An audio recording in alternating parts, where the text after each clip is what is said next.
Hey everybody, thanks for your time. Do appreciate it. I know we're hitting lunchtime in a lot of Europe, so if you're eating while you're watching, I appreciate you giving up your lunch. As we said, I've got dual screen here. I'll keep an eye on the chat as we go, so feel free to fire questions in, and I'm sure we've got lots of hands-on experts in the chat and the audience, so there might be differing opinions or suggestions. Totally welcome those. So in this session, I'm going to go through your Microsoft Teams contact center options. So we're going to talk about what's in the box, because actually there's some pretty good functionality in the box included in your licensing that might well meet your business requirements. So we'll start there, because I do believe that if you're going to look at a third party, you should look at what's in the box first to justify going to a third party. Then we'll talk about what's not in the box, or where the third party solutions will add additional value, so why you'd go third party, and then specifically why you would go for a certified contact center, team certified contact center over any other contact center.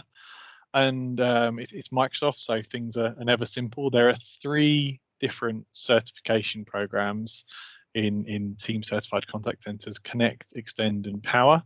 So I'll talk about what those are and what the differences are. And then a bit more kind of businessy level thought about considerations when choosing a third-party vendor, thoughts and considerations on what you need to do to choose something that's right for your business. As I said, this is not a low-level configuration type talk. This is more about your options and business choices. A little bit about me, just for context. I'm Principal Solutions Architect at a company called Modality, who are really focused on Microsoft collaboration and Microsoft 365, come up through the OCS, Link, Skype. Like, I've been in this space for quite a long time, and working with customers anywhere from a few thousand seats to hundreds of thousands of seats, literally, in some cases. So I have a broad understanding of this space, and Modality do resell a couple of these contact center vendors, so some good experience of what the real world is like with these vendors, and obviously the first party. Blogs there as well if you're interested. tomtalks.blog. I talk all about Teams on there as well. Okay, so let's start at the top. Do you need a Teams integrated or certified contact center? Well, there are a lot of compelling events that will make that the case. So first off, what do you have today? If you've got a Skype for Business integrated contact center and you're coming off of Skype, then obviously you need to move. So that's the most obvious use case. Lots of people have Skype integrated, 9.5 times out of 10 Skype server integrated contact center. Obviously, Skype Business Online is end of life, end of July this year. Skype Business Server lives on, but with everything that's been going on in the world and all the need to scale up remote working, we've just seen an incredible speed of migration from Skype to Teams. And one of the last workloads to go is usually contact center. If you haven't got Skype integrated, you've got a standalone contact center. So it's a third party that's nothing to do with the PBX, or it's PBX integrated, then you might well have another compelling event. So if you're integrated to your existing PBX and you're planning on going all Teams, dropping that PBX, dropping that maintenance, then you're likely to want to have a contact center that works with Teams rather than the legacy PBX. And if you're completely standalone, like if you have a contact center that has nothing to do with your PBX and nothing to do with your existing Skype or UC, it's a choice. You can by all means run that standalone contact center, but there are some benefits to going towards a Teams integrated contact center, and there are some considerations. So first off, before we talk about third party, what do you get in the box? Because the story is fairly compelling considering it's included, inclusive of your license cost. So I caught Linus talking about some of this stuff. So by all means, you might want to check his session that he just went past. But you get in the box a kind of decent experience for a small contact center scenario. So internal scenarios like IT help desk or HR help desk, and maybe customer facing scenarios if you have what I would call basic contact center requirements. So you've got a concept called auto attendants, and those are your menu. So when you ring in and it says, hey, press 1 for sales, 2 for HR, 3 for accounting, you can do that natively in Teams, and you can have press the digits, or you can have a voice menu, say sales, say accounting. You can also set up fairly detailed menu systems in that. And then you have a configuration concept called call queues, and those are groups of people essentially. So a queue is thinking about, if you think about the concept, that's an area to wait to talk to those people. And calls are distributed to the agents in that queue. And again, that can have an initial recording at the start of it. So you're through to sales, bear with us while somebody answers, that kind of thing. So on the auto attendants, you've got a few screenshots there of some of the configuration. So you've got numerical or voice inputs, you've got calendar hours, so you can do in hours and out of hours, that's pretty essential. Holiday dates, so you can pre-configure messages for things like public holidays. Each auto attendant has a specific language and a specific time zone. So your configuration, if you need to cover multiple countries or multinational, then your configuration can get quite complicated. You might need quite a few of these auto attendants, and you can tier them. When you get to a menu, you can go to a call queue, or potentially you can go to another auto attendant and a whole another set of scenarios. So lots of flexibility there, but some configuration required. The call queues are a much simpler configuration concept. So this is more about, oops, spelled area wrong there. This is more about how to route calls to the end users. So you have different routing modes, which is how people are picked to answer the call. So attendant, serial, 1 by 1, round robin, longest idle. Longest idle is the one that lots of people choose as like the person who last took a call won't get the next one. The person who hasn't taken a call for a while will get it. There are some basic intelligence here, so you can respect presence and only send calls to people when they're available, or you can ignore presence and just push calls through. Agents can opt in or out of a queues, or you can force them into a queue. And agents can make kind of basic outbound calls from the queue, so they appear to be from that service or department rather than from themselves personally. That is all just voice routing. There's no visual understanding for the agent or the user on what's going on in the queue, who's in the queue, that kind of thing. What Microsoft just recently added, that is quite a nice value add, again in the box, no additional license, is a feature called collaborative calling, which is voice enabled channels essentially. It's worth noting here, Microsoft have not called this contact center or contact center light or anything related to that they're not trying to actively, from a marketing perspective, position this as an in-the-box contact center, because what happens is they then get compared to more complex contact center scenarios and say it doesn't have this, it doesn't have this, it doesn't have this. But what it does do is in the box give you a more visual experience for those agents. So what's happening here technically is we're taking a call queue and we're aligning it to a Teams channel. So rather than configuring agents on the Teams admin center, we align it to a Teams channel, and everybody in that team can be agents for that call queue. And you can see the UI experience here is standard Teams, but you can see call history, you can see voicemail for that team, you can take, as a team owner, take agents in and out of that team. Although it's worth being aware there are some sync delays there. So the second you add somebody to that team, they don't become an agent for the next call. It can take a while to sync out. It's a nice, simple experience for a bit of a visual interface for contact center light, but I would say it's more around your internal use case, your IT help desk or your HR hotline or your small business contact center, where say they might have been previously running on just a PBX hunt group and now they get a much better experience. As I mentioned in the previous session, Linus, there's a good overview on his blog. You should check that out.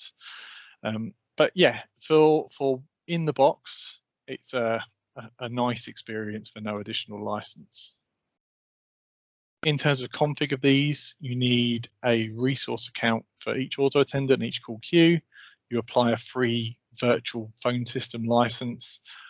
the numbers that route into them, the PSTN numbers, are either direct routing, so from your direct routing service provider, or from the Microsoft service numbers. So Microsoft provide your PSTN there.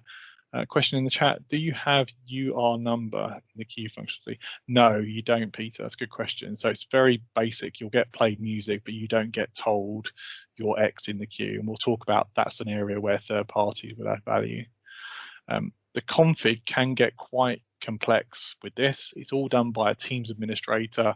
You end up tiering multiple auto attendants, multiple call queues.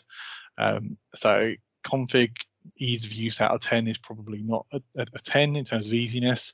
And agents who receive the calls obviously must be enterprise voice and must be Teams only mode. Those two things go hand in hand anyway, but they need to be proper phone system users for this. Reporting, super important for contact centers. Microsoft had very little in this space until a few months ago when they released these call quality dashboard Power BI reports. And again, for in the box, there's some nice insights here. This is no additional charge included in your license. It does require you to have a bit of an understanding of how to drive Microsoft Power BI. Again, I wouldn't say ease of use out of 10, it's 10. But it does give you some idea of what's going on in your auto attendants and your call queues. And you can see calls by agent, you can see average call time, you can see average wait time, but not the simplest user experience and fairly basic reporting. You can also query this database to build your own reports, but you do need some Power BI expertise. So that is a quick overview just to give you context before we talk about third party, that what's in the box. Our question there in the chat, is auto attendant replacement for RGS in Skype for Business? Yes, essentially. For those that know response groups in Skype for Business, auto attendant and call queues are about the same level of functionality. So in terms of the native experience, the nice things about it, obviously single vendor. So you don't even have to have a third-party vendor agreement, no extra commercials, no extra legal requirements, all the data's in the same place, no additional cost, no application required, it's just Teams, not even an embedded application in Teams, it is literally just Teams.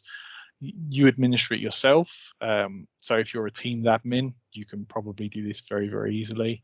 And one of the nice benefits is you can dynamically scale up and down at no additional cost. So if you have to deal with things like seasonal demand, like you have a peak busy period where you want to bring lots of people into the business, into the contact center scenario temporarily, then you can do that without any complexity or any extra cost. Question there, is the reporting real time or near real time? Yeah, great question. It's definitely not real time. It is after the event. CQD has an SLA, I think, of about 30 minutes after call. It's often quicker than that, but the catch is Power BI has a refresh time as well. So you're talking about after call, definitely not live reporting, which is a requirement. Great questions in the chat, thank you. That brings me nicely onto what is missing, and some people have called these out in the chat already. So advanced reporting, this is by far the number one. When you're buying contact center, if you're a contact center manager or a supervisor, a big part of your job is actually understanding, are we getting the most out of the agents? What's the average wait time? What's the average queue time? Do we bring more people in, bring more people out? Scheduling, customer satisfaction. There is basic how long you were on the call reporting natively, but there's nothing real time. There's no advanced reporting. There's no big wallboard of all the queues and what's going on in actively right now, average wait time right now, abandonment right now. So lots of post-event reporting, but no real live reporting. Complex routing. So advanced routing scenarios like skills-based routing, we want these calls to go this way, selective tiering based on time of day or busyness. So you might have different agent groups that have a primary skill, but when they're busy, when that skill is busy, a secondary skill might take over. Or let's say you have a sales line and a customer complaints line. If customer complaints is busy and sales is slow, maybe you dynamically want to move some people over to the sales team for the complaints, so you bring down your wait time, for example. There's nothing advanced there in the box. This is another big one, supervisor control of queues, so role-based access control I put there, but all the administration of the Teams native experience is done by a Teams admin with fairly decent understanding of the Teams admin center. Lots of large contact centers want to move some of that administration down to the manager level or the supervisor level, and in a granular way. Like, you own the sales queue, you decide what the outgoing message is for that queue. You can update your agents and how they work and bring them in and out. So in the box, it's all one level, one admin, and it's a very high level admin control. If you want to admin call queues, you could break everybody's queues by accident conceptually. In the third party solutions, you can often break that down, so you're only controlling this piece of the puzzle. Omnichannel, Teams is only basically phone or voice. In third party contact centers, you add in things like chat experience, so web chat, email, queuing and control, short messaging service, text messages on the phone, social, things like WhatsApp and Apple Business iMessage and WeChat in places like China. And a big one that's a massive growth area, particularly in retail, is video. So video experiences. So if you need or think you will need omni-channel or multi-channel, then you're probably looking third party. Whisper and barge. So this is the ability to listen into calls or whisper to the agent, so you can give the agent tips without the end caller hearing you. This one was brought up in the chat, the ability to announce in the queue you are third in the queue. Also the queue callback experience. So in some contact centers, you can say, I'd rather be called back as the customer when you're ready for me, press 1, and the system will outbound ring back, which I think is a really nice feature. Like, why make me wait on the phone? Why not just call me back when you're ready? Outbound calling, if you have this requirement, you probably know about it. This is like active campaigns outbound, so you're making calls to usually to sell something, to upsell insurance or to sell a new TV package, that kind of thing. Those are very specific use cases where you're going through a list of numbers, you're pushing calls out, you're connecting agents. That is nothing in the box there really to do that. And integration to line of business applications in 2 ways. So one is for the agents.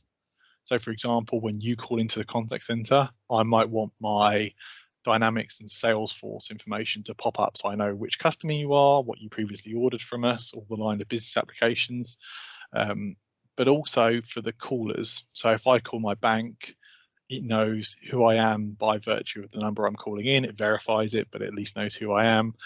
I can check my balance directly with voice or with the DTMF tones. I am integrating into a line of business application, and I never even have to hit an agent. Also sentiment analysis. So that is analyzing the voice for things like stress, shouting, even you can get really clever and you can change the text to speech, and you can understand if certain words or phrases are being said. So are people going off script with their pitches, for example?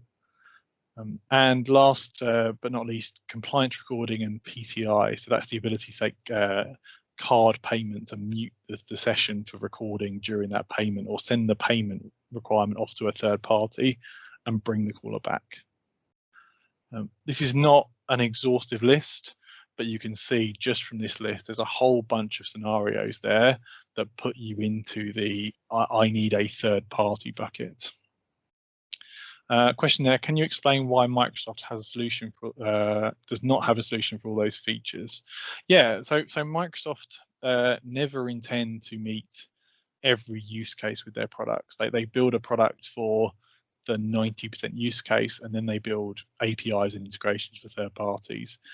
in a lot of cases, the market isn't big enough for them to build a first-party solution, or they're not agile enough to serve that exact market. There might be a subset of requirements. So Microsoft embraced the idea of having third-party ecosystem vendors to meet these requirements for their customers working alongside their platform. So it's a very deliberate strategy. They don't want to be, to date, the contact center vendor. They would rather leave that to the contact center experts. So going Teams certified, what's the benefit? Why would I bother going Teams certified? Well, if you go for a Teams certified contact center, you're getting a lot of those benefits, depending on which vendor you choose, but you're getting a consistent end user experience. So the agent experience will be Teams or Teams-like, and we'll talk about that. It works on all Teams endpoints. So I can be an agent on an iPad, I can be an agent on Android, I can be an agent on Teams desktop or Mac. No special endpoint agent or software. It's sending the media through Teams. There may be a Teams app, but you can push that centrally. And obviously the big one that we've seen a big demand on is work from anywhere. No old school third-party clients, no VPN to get into the contact center experience. So a nice modern platform. There are actually 3 certification levels with Microsoft. So when you're a third-party vendor, and this applies to hardware like room systems, headsets, but it also applies to software like compliance call recording or contact center, you submit to Microsoft to hit their requirements to be a certified provider. And they have a bunch of technical requirements and a bunch of business requirements, things like, you know, your business supportability, your service levels, your platform, is it good enough to be blessed by Microsoft? And they have 3 programs. They have Connect, Extend, and Power. So these are all levels to which you can be certified, or types of certification. Connect is the most common one by far at the moment. In this case, the contact center is just routing a call to the Teams user via direct routing, essentially. So you set up direct routing, the contact center agent receives essentially a phone call through Teams and answers it. All the clever routing is done on the contact center platform. Extend gets a little bit deeper into Teams. So now this is using Teams APIs to integrate directly with Teams. And we'll talk about what that means, but it means it's not just an enterprise voice call. It can do some more advanced routing on Teams. And this is where, as I think Linus mentioned, that the 10.4 and the Landis type solutions land. And Power is everything in Extend as far as APIs go, but now built end-to-end on Azure. So just to drive into those, Connect is the one you'll see today. So an example of that is 8x8. They have their own contact center platform. They use a session border controller to connect to Teams, and they route calls to you in Teams. The spec still requires you to be somewhat integrated. You have to have the agents sign into the system through Office 365 sign in. You can optionally have presence integration to Teams, so the third party can look at the Teams user's presence to do dynamic call routing. Everything is done by the solution provider on their platform and with SBCs that are certified to route through. So it's the service provider's PSTN numbers, it's the service provider's SBCs, and they're routing calls through. You can have a Teams app, things like sign in and sign out as agent or reporting. You don't have to hit this requirement. So bear in mind when you're choosing a Teams certified contact center, some may have native Teams apps, some may have no Teams app. And agents do need a phone system license because they're direct routing. So they need a phone system license phone number to receive these calls. Extend is where it gets a bit more integrated to Teams. So now it must use the Teams APIs. It's not direct routing. The agent experience should definitely work on Teams Web and Teams Mobile. So it has to meet that to be an Extend. All the analytics workflow experience for agent is within an app that lives in Teams. So now you must have a Teams app to hit this requirement.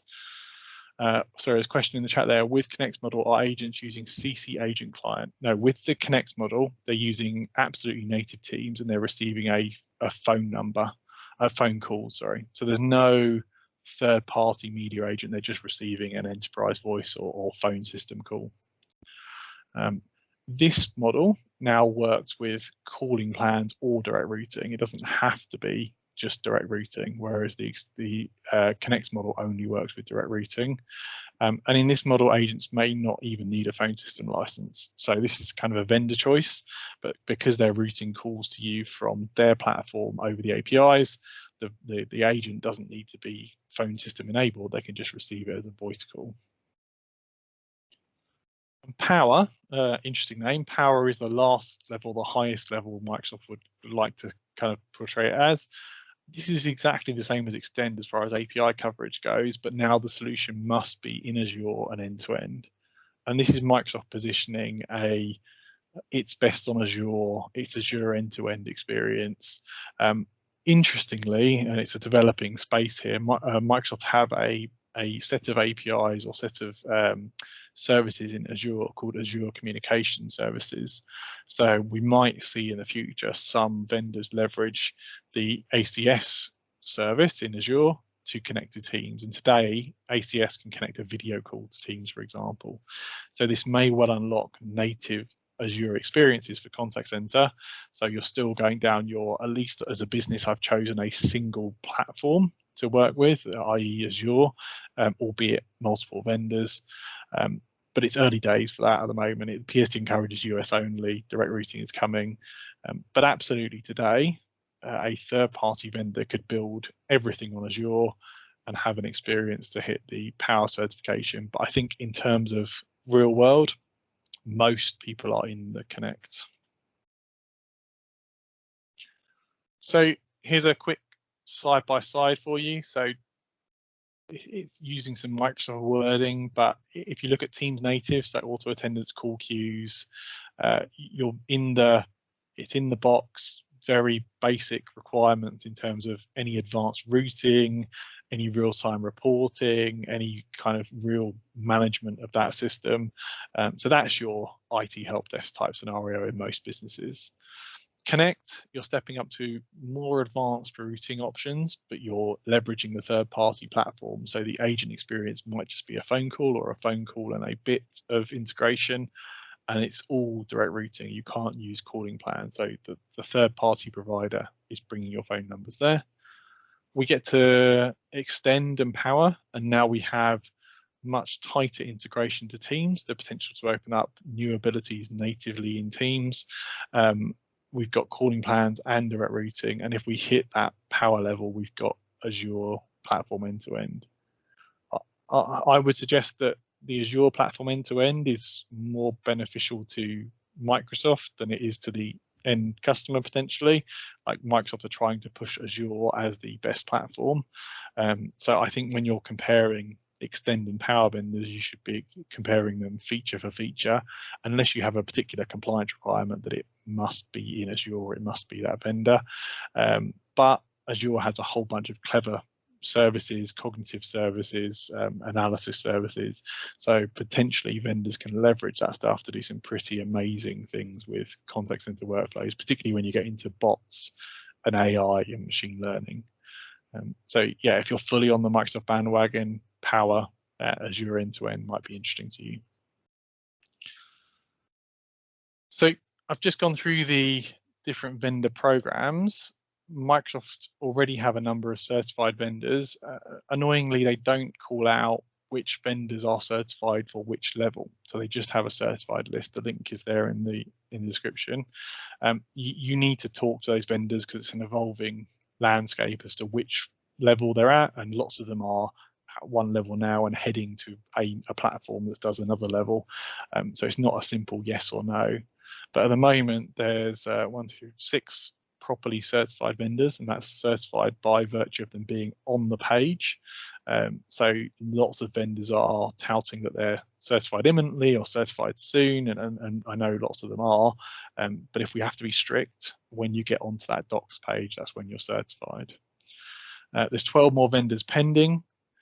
So there is lots of choice in this market, and you should definitely be looking at your options because they do bring lots of different abilities to the table. So let's say you're considering third-party contact centers. What should you be thinking about? Well, number one for me is service level agreement, uptime agreement. So contact centers, particularly if they're customer facing, particularly if they're business impacting, revenue generating, like potential to have complaints, your contact center manager will probably have an idea about how they want to deal with service level agreement. So do they need it to be up, absolutely in any scenario, in any way, shape or form? What are the DR considerations here if there's an issue with Office 365, for example? Teams itself, by contract, is a 3 nines SLA.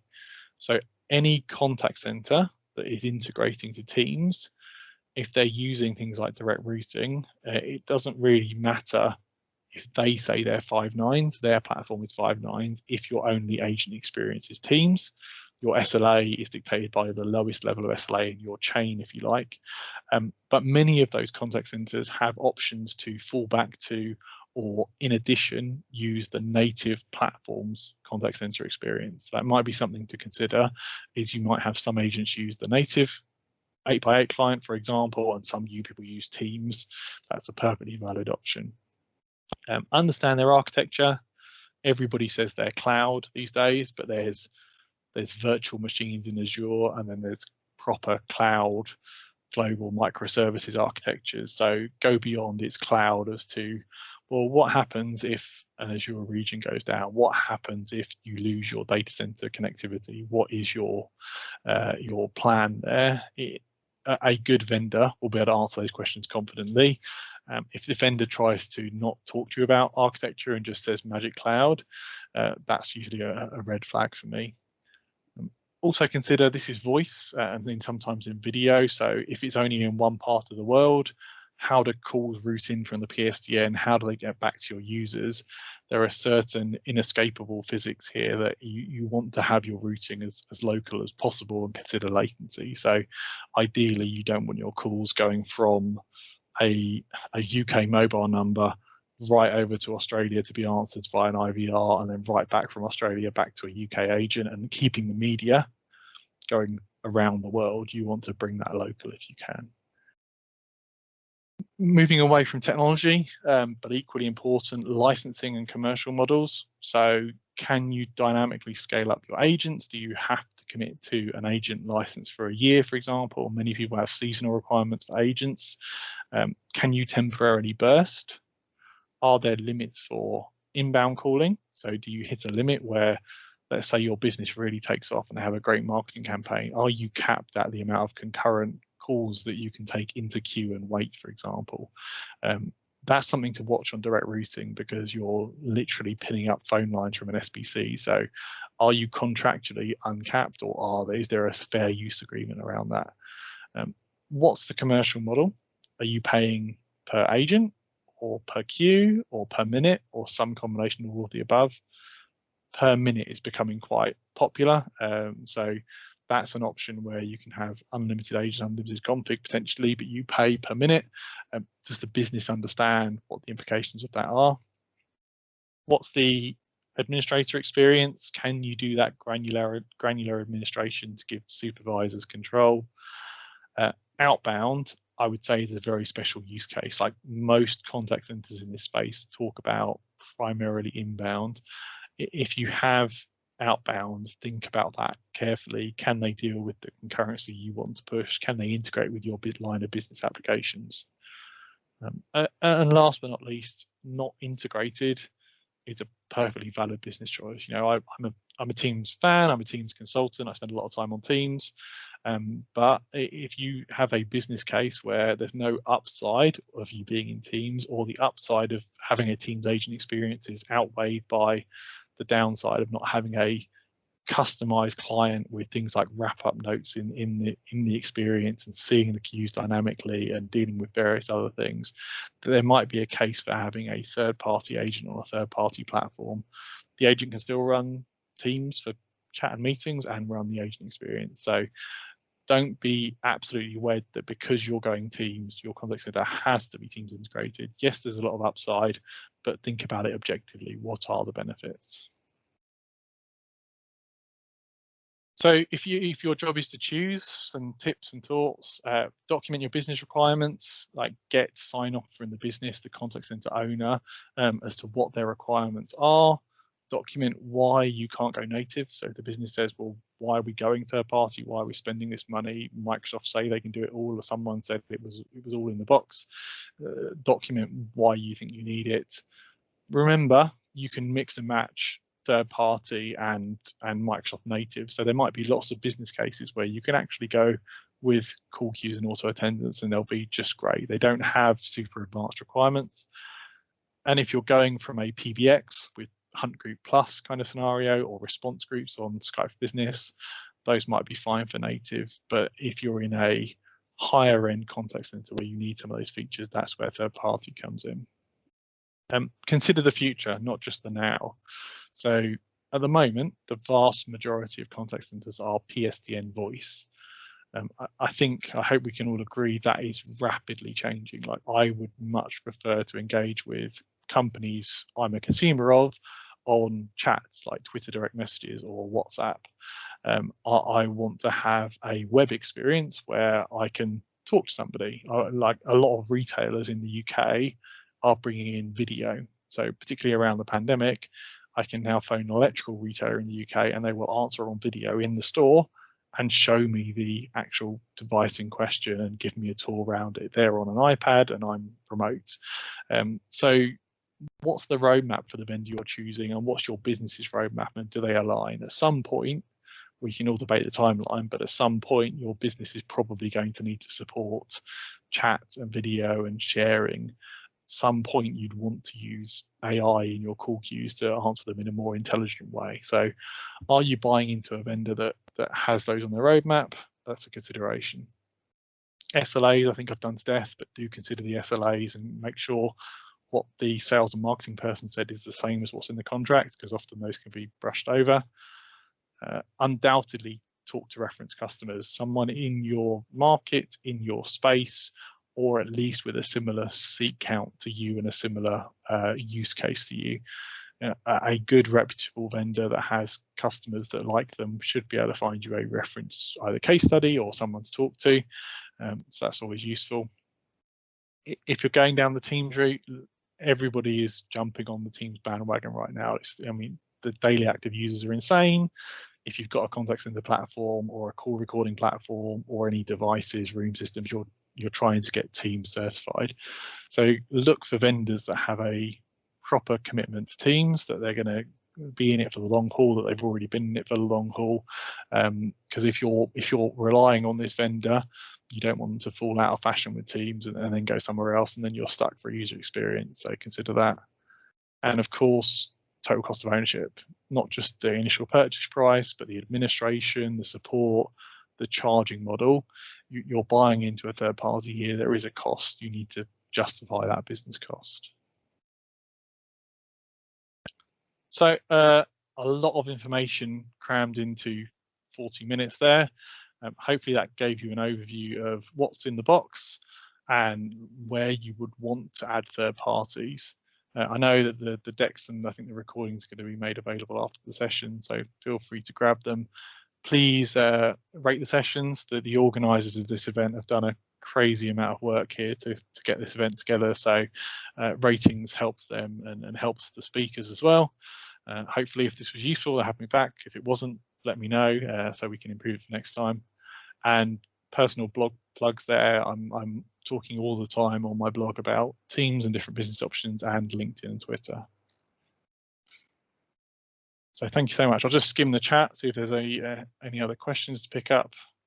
Thanks, Mike. Appreciate that. Thank you. Yeah, if everybody grab the feedback, that would be great. Thank you. Are there any certified vendors in the power category? Not to my knowledge, there's a lot of platforms coming that are going to be Azure native, but Microsoft aren't super clear on which vendor is in which category. So I'm not aware of any, but if anybody in the chat knows who is, please do throw it in. Is there somewhere to check vendors or team certified? Thanks. Peter's put the link there in the chat. There is a Microsoft page that has all the certified vendors. So these are the currently certified, and these are the vendors that are on the way. Again, sales and marketing, everybody will say they're just around the corner from being certified, but Microsoft's official stance is when the documentation gets updated, that's when you're on the list. Doesn't mean they're bad if they're not certified, but that's the bar basically.